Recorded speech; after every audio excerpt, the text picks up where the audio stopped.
আসসালামু আলাইকুম ওয়া রাহমাতুল্লাহ।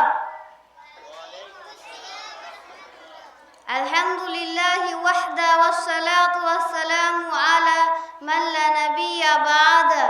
আউযু বিল্লাহি মিনাশ শাইতানির রাজীম। বিসমিল্লাহির রাহমানির রহিম। রব্বি ইশরাহ লি সিদরি ওয়া ইয়াসসির লি আমরি ওয়াহলুল উকদাতাম মিন লিসানি ইয়াফকাহু কাওলি। সমস্ত প্রশংসা সেই মহান রব্বুল আলামিনের জন্য, যিনি বিশ্বজগতের প্রতিপালক ও রক্ষাকর্তা। তার আমরা প্রশংসা করি, সকলে মিলে বলি আলহামদুলিল্লাহ। তারপরে তার পাঠানো রসুল মানব শ্রেমণি জানাবে মুহাম্মদুর রাসূলুল্লাহ সাল্লাল্লাহু আলাইহি সাল্লাম এর ওপর আল্লাহ তাআলা শত কোটি দরুদ ও সালাম বর্ষিত হোক।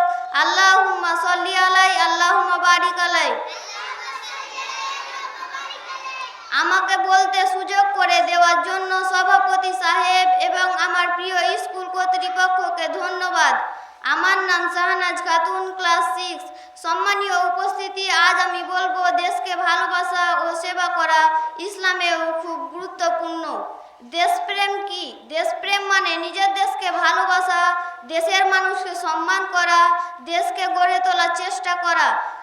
আমার দেশ ভারতবর্ষ, যেখানে মুসলিম, হিন্দু, খ্রিস্টান, শিখ সবাই মিলে একসাথে বাস করে। ইসলাম কি বলে? ইসলাম বলে নিজের এলাকা, সমাজ ও দেশকে ভালোবাসা ও সেবা করা ঈমানের অংশ। নবীজি সাল্লাল্লাহু আলাইহি সাল্লাম যখন হিজরত করে মদিনায় যাচ্ছিলেন, তখন মক্কাকে উদ্দেশ্য করে বলেছিলেন, ওয়া আল্লাহি ইন্নাকি লা খায়রু আরদিল্লাহি ওয়া হাব্বু আরদিল্লাহি ইলাইয়া।